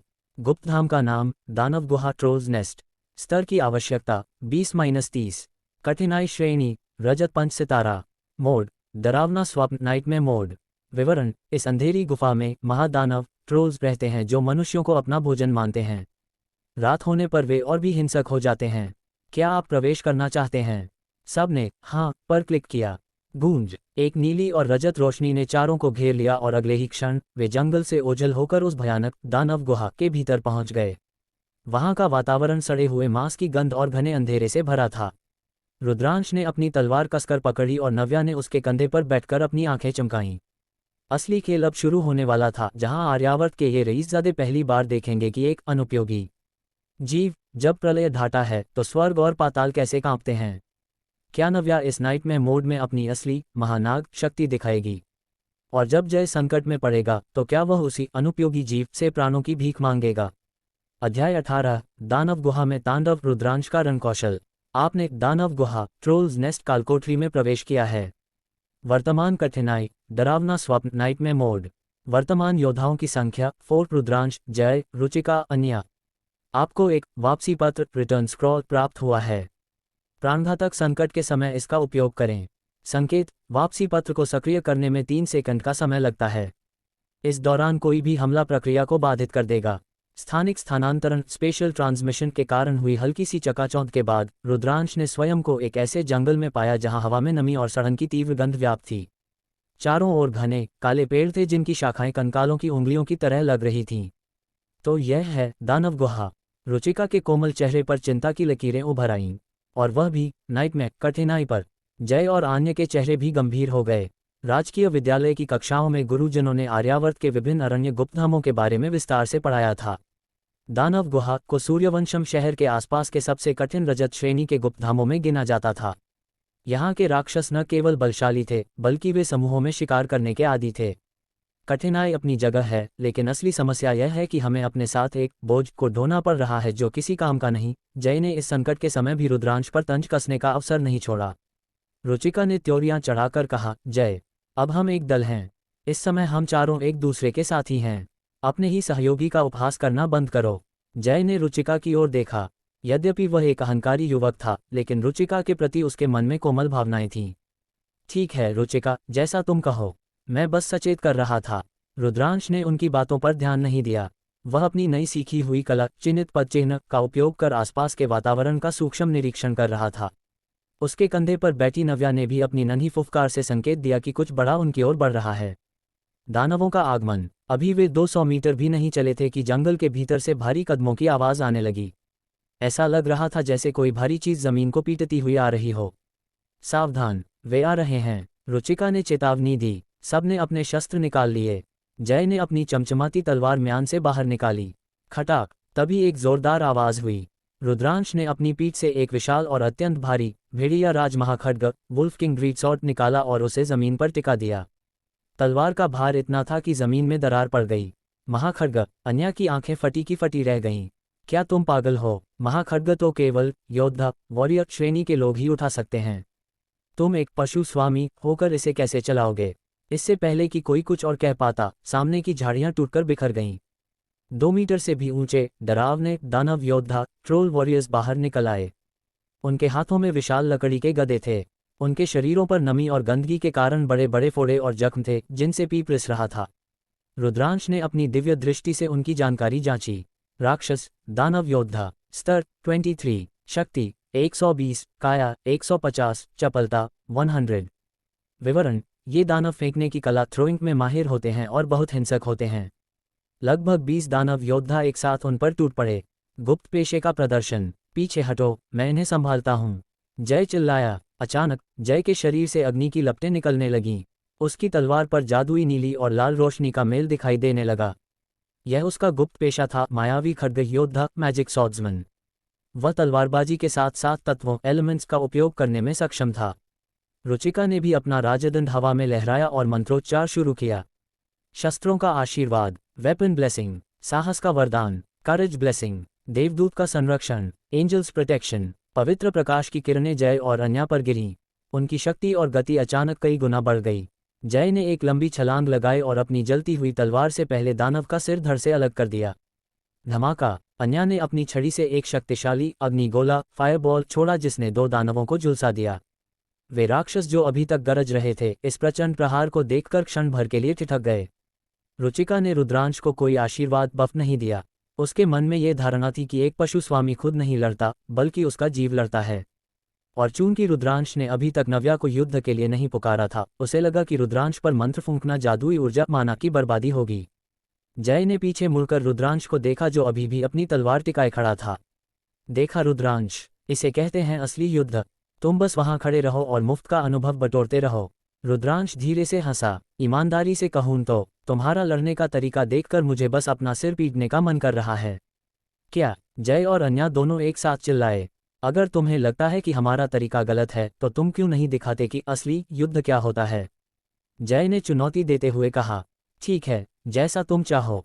रुद्रांश ने एक हाथ से अपनी भारी तलवार उठाई, वह तलवार जिसे उठाने के लिए 2 सामान्य योद्धाओं की आवश्यकता होती। उसने अपनी मांसपेशियों में दौड़ती 800 गुण अंकों की शक्ति को महसूस किया। रुद्रांश एक तीर की तरह दानवों के झुंड की ओर झपटा। उसकी चपलता इतनी अधिक थी कि वह जय और अन्या की आंखों के सामने से एक परछाई की तरह ओझल हो गया। अगले ही पल वह दानवों के बीच में था। वज्र का प्रहार। जब एक दानव योद्धा ने अपना गदा रुद्रांश पर चलाने की कोशिश की तो रुद्रांश ने उसे रोका नहीं। उसने बस अपनी तलवार घुमाई। कड़क भेड़िया राजमहाखड्ग की धार ने दानव के गदे को किसी गाजर मूली की तरह काट दिया और साथ ही दानव के शरीर को भी दो हिस्सों में चीर दिया। रुद्रांश के शरीर से निकलने वाली हवा के दबाव विंड प्रेशर मात्र से आसपास के दानव पीछे की ओर उड़ गए। जय की आंखें बाहर आने को तैयार थीं। ये संभव नहीं है। एक पशु स्वामी की शारीरिक शक्ति इतनी अधिक कैसे हो सकती है। रुद्रांश यही नहीं रुका। उसने नव्या को इशारा किया। नव्या ने उसके कंधे से छलांग लगाए और हवा में ही अपना विशाल स्वरूप धारण करने लगी। एक पल पहले जो छोटी सी नागिन थी, अगले ही पल वह 10 मीटर लंबी महानागिन में बदल गई। उसने अपनी विशाल पूंछ को जमीन पर पटका। धूम धड़ाका। पूरा जंगल दहल उठा। 7-8 दानव योद्धा एक साथ हवा में उछले और जमीन पर गिरने से पहले ही उनके प्राण पखेरु उड़ गए। नव्या का क्रूर प्रहार, ब्रूटल इम्पैक्ट इतना घातक था कि गुफा की छत से पत्थर गिरने लगे। रुचिका और अन्या तो जैसे पत्थर की मूर्तियां बन गई थीं। ये तो लघु हरित सर्प नहीं है। अन्या कांपती हुई बोली, ये तो कोई प्राचीन प्रलयकारी नाग है। रुद्रांश ने अपनी तलवार के रक्त को पोंछा और शांति से उनकी ओर देखा। अभी तो पार्टी शुरू हुई है। चलो गुफा के और भीतर चलते हैं। जय, जिसका चेहरा अब राख जैसा सफ़ेद पड़ गया था, एक शब्द भी नहीं बोल पाया। उसकी मायावी तलवार रुद्रांश के एक साधारण प्रहार के सामने तुच्छ लग रही थी। क्या रुद्रांश इस गुप्तधाम के महादानव राजा को भी इसी सहजता से परास्त कर पाएगा? और जब जय की जान पर बन आएगी तो क्या वह रुद्रांश से क्षमा मांगेगा? अध्याय 19 तांडव। एक तरफा संहार। रुद्रांश, क्या तुम पागल हो गए हो? जब अन्या ने देखा कि रुद्रांश एक पशु स्वामी अपनी भारी तलवार उठाकर दानवों के उस खूंखार झुंड की ओर अकेला दौड़ पड़ा है तो उसके चेहरे की रंगत उड़ गई। वह डर के मारे चिल्ला पड़ी। रुचिका का सुंदर चेहरा भी सफ़ेद पड़ गया था। उसने कभी सपने में भी नहीं सोचा था कि रुद्रांश अपनी जान जोखिम में डालकर ऐसा दुस्साहस करेगा। क्या उसे नहीं पता था कि एक पशु स्वामी का शरीर योद्धाओं की तुलना में कितना कोमल होता है? जय, जल्दी जाओ और रुद्रांश की मदद करो। रुचिका घबरा कर चिल्लाए। एक पशु स्वामी जिसके पास खुद की कोई रक्षात्मक कला नहीं है, वह उन दानवों के बीच जीवित नहीं बचेगा। लेकिन जय के चेहरे पर एक अत्यंत क्रूर मुस्कान तैर रही थी। न तो उसने कोई उत्तर दिया और न ही वह मदद के लिए आगे बढ़ा। इसके बजाय उसने अपने हाथ सीने पर बांध लिए और वहीं खड़े खड़े उपहास करते हुए बोला, वह खुद अपनी मौत को दावत देने गया है, इसमें मैं क्या कर सकता हूँ? उसे अपनी औकात समझ आने दो। परंतु जय के शब्द अभी उसके मुंह में ही थे कि अगले ही पल उसका चेहरा पत्थर जैसा हो गया। उसकी आंखों में वह घमंड और उपहास जम गया। अन्या और रुचिका, जो अभी तक डर के मारे कांप रही थीं, वे भी इस समय हतप्रभ रह गईं। उन्होंने देखा कि रुद्रांश ने उस विशाल भेड़िया राजमहाखड्ग को केवल एक हाथ से ऐसे उठाया जैसे वह कोई लकड़ी की छड़ी हो। वह दानव योद्धाओं के सामने पहुंच चुका था। इससे पहले कि वे दानव अपने भारी लकड़ी के गदे उठा पाते, रुद्रांश की तलवार हवा में एक चाप बनाती हुई घूमी। सट! एक दानव योद्धा का सिर, जो पत्थर जैसा कठोर माना जाता था, उस पैनी तलवार के नीचे किसी कागज की तरह दो हिस्सों में कट गया। पास खड़े दो अन्य दानवों ने जब अपने साथी को इतनी बेरहमी से कटते देखा तो उनका खून खौल उठा। उन्होंने क्रोध में एक साथ दहाड़ मारी और अपने भारी गदे रुद्रांश की पीठ पर दे मारे। लेकिन रुद्रांश बिना पीछे मुड़े ही अचानक जमीन पर झुक गया। गदे उसके सिर के ऊपर से हवा को चीरते हुए निकल गए। धूम! उसी पल रुद्रांश ने बिजली की गति से एक घूमती हुई लात स्वीप किक चलाई। तड़ाक तड़ाक! वे दो विशालकाय दानव, जो आकार में रुद्रांश से 3 गुना बड़े थे, उस प्रहार को झेल नहीं पाए और जमीन पर जा गिरे। खचाक खचाक! उठते ही रुद्रांश ने एक ही पल में अपनी तलवार म्यान से खींचने की गति में घुमाए और उन दोनों गिरे हुए दानवों के सिर धड़ से अलग कर दिए। मात्र 3 सेकंड, बिना किसी कौशल स्किल का उपयोग किए, केवल अपने शारीरिक बल और शुद्ध युद्ध कला के दम पर उसने 3 दानव योद्धाओं को राख में मिला दिया था। ये था सूर्यवंशम हाई स्कूल के 3 बार के मल्ल युद्धक चैंपियन का असली चेहरा। स्तब्धता का वातावरण। इस समय दल के बाकी सदस्य पूरी तरह से जड़ पेट्रिफाइड हो चुके थे। विशेष रूप से जय, एक मायावी खड्ग योद्धा होने के नाते, वह जानता था कि राक्षसों के साथ आमने सामने की भिड़ंत क्लोज कॉम्बैट में कितना दबाव होता है। उसने मन ही मन स्वीकार किया कि वह खुद भी इतनी सहजता और शांति के साथ यह सब नहीं कर पाता। लेकिन उसे जो बात सबसे अधिक चुभ रही थी, वह थी रुद्रांश की शक्ति, स्ट्रेंथ। वह महाखड्ग इतना भारी था कि आमतौर पर केवल भारी बख्तरबंद योद्धा ही उसे सहजता से उठा सकते थे। लेकिन रुद्रांश, जो एक पशु स्वामी था, उसे एक हाथ से ऐसे चला रहा था जैसे वह कोई लंबी तलवार हो। इसका अर्थ साफ था, रुद्रांश का शक्ति गुण सामान्य से कहीं अधिक ऊंचा था।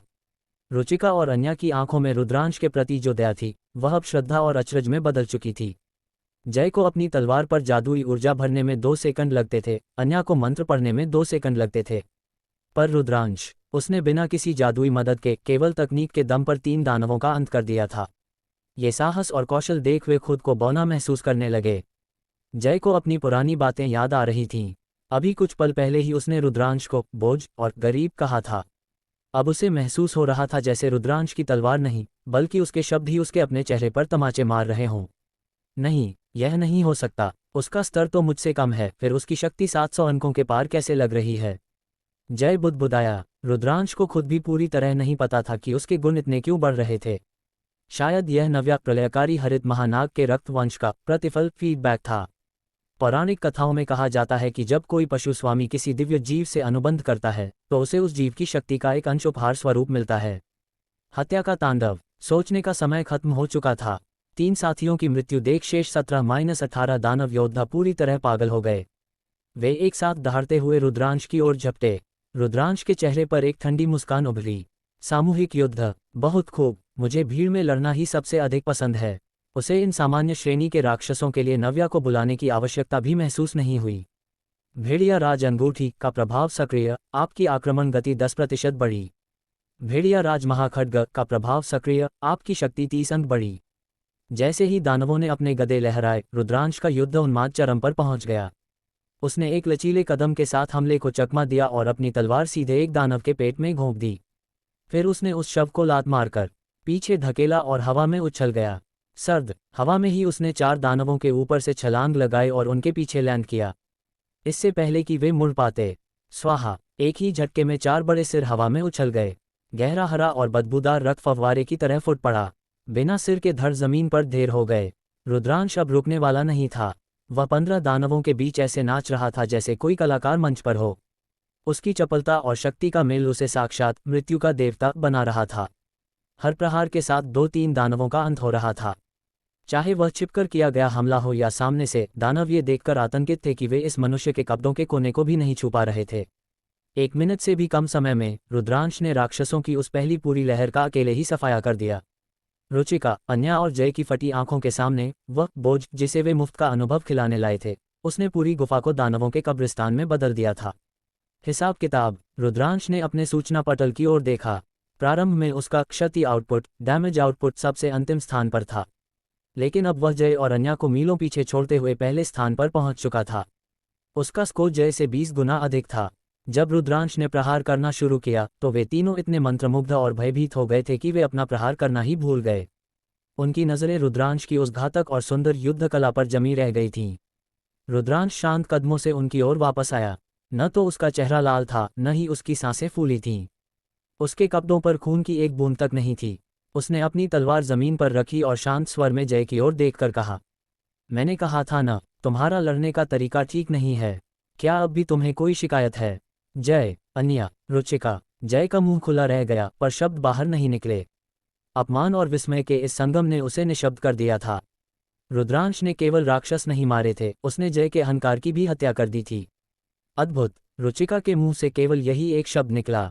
क्या रुद्रांश की यह शक्ति आगे आने वाले दानव राजा के सामने टिक पाएगी? और क्या जय अब भी कोई नई चाल चलेगा? अध्याय 20। ये नागिन ही सबसे अधिक उपयोगी है। रुद्रांश के प्रश्न के उत्तर में जय और अन्या के चेहरे शर्म से लाल हो गए। आर्यावर्त में एक कहावत है, एक गिरते पत्ते से ही पतझड़ का आभास हो जाता है। इस छोटे से युद्ध के विवरणों ने रुद्रांश की शक्ति का ऐसा प्रमाण दिया था कि जय और अन्या के पास तर्क के लिए कोई शब्द नहीं बचे थे। यदि अब कुछ अनहोनी न हुई तो ये स्पष्ट था कि बिना किसी जादुई कौशल के भी ये युवक उन दोनों को जमीन पर पटक कर धूल चटा सकता था। जय के मन में एक ही प्रश्न बार बार कौंध रहा था, इसके पास इतना अधिक शक्ति गुण स्ट्रेंथ एट्रीब्यूट कहाँ से आया? जिस भारी महाखड्ग को उठाने के लिए जय को अपने दोनों हाथों और जादुई ऊर्जा का सहारा लेना पड़ता था, उसे रुद्रांश केवल एक हाथ से ऐसे घुमा रहा था जैसे वह कोई बांस की छड़ी हो। वहीं रुचिका की दृष्टि रुद्रांश पर ऐसी जमी थी जैसे वह किसी मनुष्य को नहीं बल्कि किसी रहस्यमयी महामानव को देख रही हो।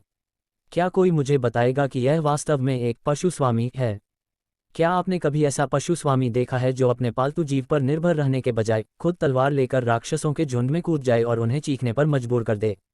चिर्र। तभी रुद्रांश के वस्त्रों के भीतर से नव्या बाहर निकली और गर्व से उसके कंधे पर बैठ गई। अपने स्वामी के पराक्रम को देखकर वह नन्ही जीव अत्यंत प्रसन्न लग रही थी। रुद्रांश ने अपनी तलवार को जमीन पर एक जोरदार प्रहार के साथ टिकाया, जिससे पत्थर की फर्श में दरारें पड़ गईं। हमारे दल में सामने से प्रहार झेलने वाले फ्रंटलाइनर की कमी है, इसलिए अब से मैं अग्रिम मोर्चे पर रहूंगा। आप में से किसी को कोई आपत्ति तो नहीं है? तीनों ने एक साथ अपना सिर न में हिलाया। अब आपत्ति करने का साहस किसमें था? यहाँ तक कि सबसे हठी जय भी अब पूरी तरह नतमस्तक था। वह अहंकारी अवश्य था, लेकिन मूर्ख नहीं। वह समझ गया था कि रुद्रांश का स्तर और कौशल इस समय उससे कोसों आगे निकल चुका है। तुम कैसे पशु स्वामी हो?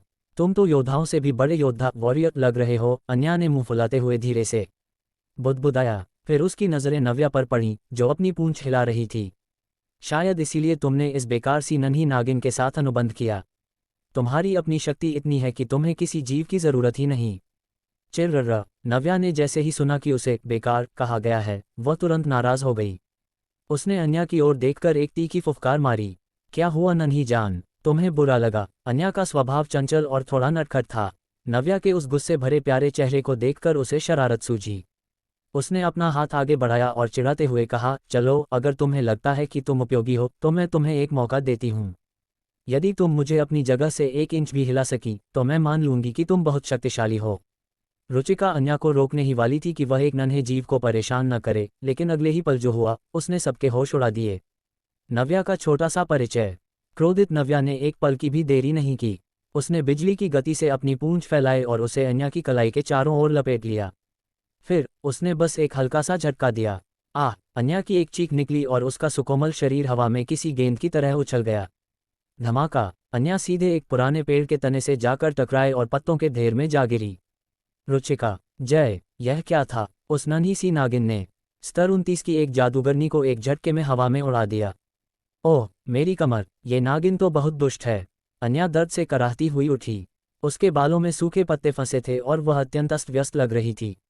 चिर्र, ये नागिन ही सबसे अधिक उपयोगी है। नव्या अब अन्या के सामने जमीन पर खड़ी थी, अपनी नन्ही आंखें सिकुड़कर वह जीत का जश्न मना रही थी। ठीक है, मुझे क्षमा कर दो, तुम ही सबसे महान हो।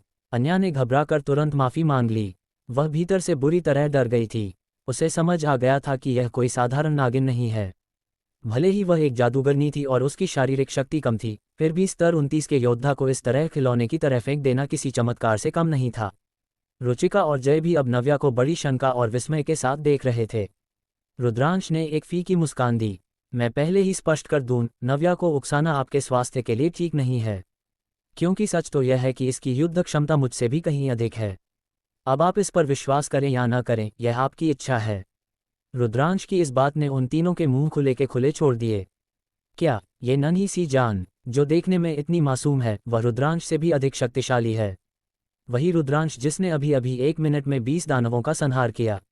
रुद्रांश ने विस्तार में जाने के बजाय नव्या को वापस अपनी गोद में छिपा लिया, तलवार कंधे पर रखी और आगे बढ़ गया। अब वे तीनों चुपचाप, बिना किसी नखरे के, रुद्रांश के पीछे पीछे चलने लगे। प्राचीन दुर्ग और पाताल का द्वार। वे उस नमी भरे और घने जंगल को पार कर एक प्राचीन जर्जर दुर्ग कैसल के सामने पहुंचे। समय की मार ने उस भव्य इमारत को खंडहर बना दिया था। दीवारों पर जहरीली लताएं और काई जमी थी। दुर्ग के भीतर से अत्यंत हिंसक और डरावनी दहाड़ें गूंज रही थीं। रुद्रांश की सुनने की शक्ति हियरिंग अब 800 गुण अंकों के कारण अत्यंत तीव्र हो चुकी थी। उसने तुरंत भांप लिया कि दानवों का असली डेरा दुर्ग के कमरों में नहीं, बल्कि दुर्ग के नीचे बनी पातालशाला अंडरग्राउंड पैलेस में है।